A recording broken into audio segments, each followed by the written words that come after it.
بالله من الشيطان الرجيم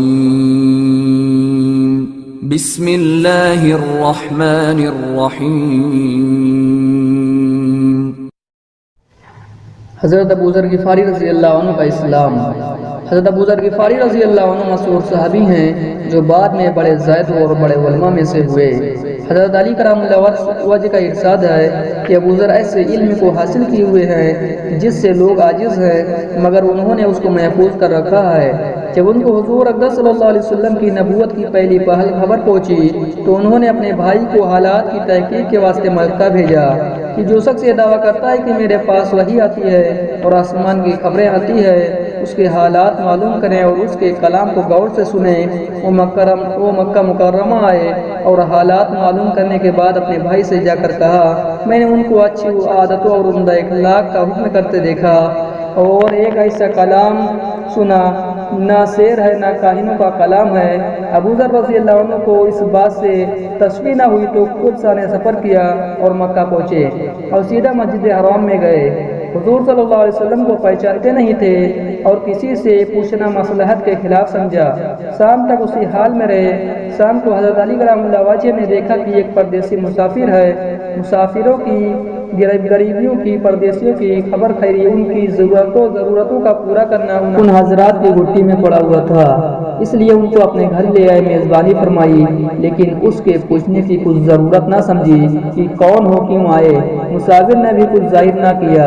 صبح کو پھر مسجد میں آ گئے اور دن بھر اسی حال میں گزرا کہ خود پتہ نہ چلا اور دریافت کسی سے کیا نہیں۔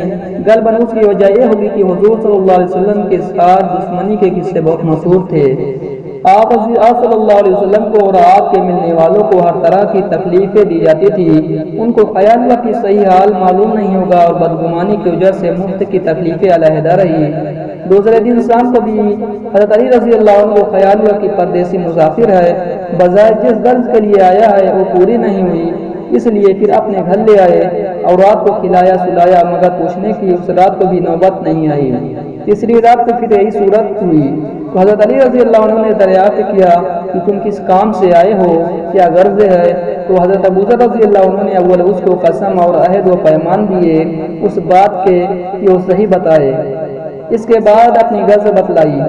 حضرت علی کرام اللہ وجہ نے فرمایا، وہ بے شک اللہ کے رسول ہے اور صبح کو جب میں جاؤں تو میرے ساتھ چلنا، وہاں تک پہنچا دوں گا، لیکن مخالفت کا زور ہے، اس لیے راستے میں اگر مجھے کوئی شخص ایسا ملا جس سے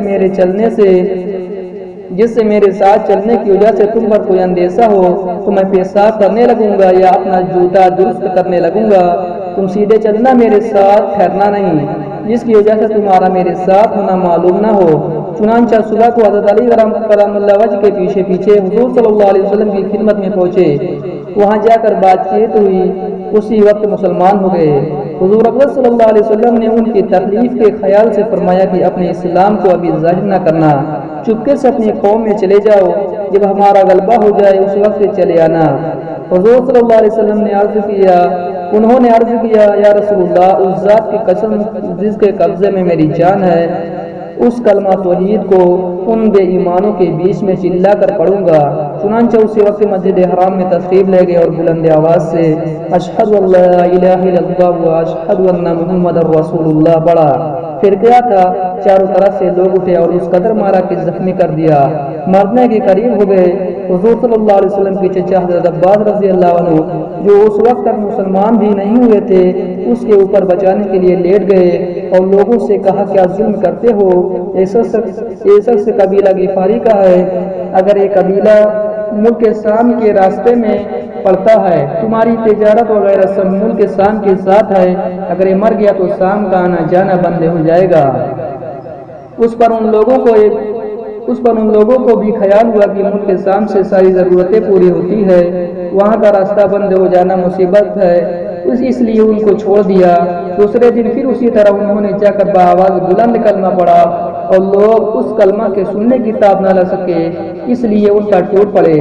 دوسرے دن بھی حضرت عباس رضی اللہ عنہ نے اسی طرح ان کو سمجھا کر ہٹا دیا کہ تمہاری تجارت کا راستہ بند ہو جائے گا، فائدہ حضور صلی اللہ علیہ وسلم کے اس ارشاد کے باوجود اپنے اسلام کو چھپاؤں؟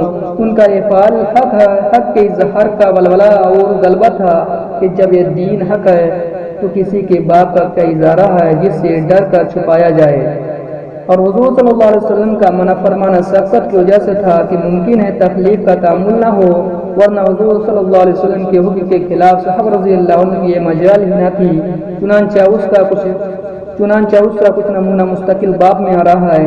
چونکہ حضور اقدس صلی اللہ علیہ وسلم خود ہی دین کے پھیلانے میں ہر قسم کی تکلیفیں برداشت فرما رہے تھے، اس لیے حضرت ابوذر رضی اللہ عنہ سے سہولت پر عمل کے بجائے حضور صلی اللہ علیہ وسلم کی اتباع کو ترجیح دی۔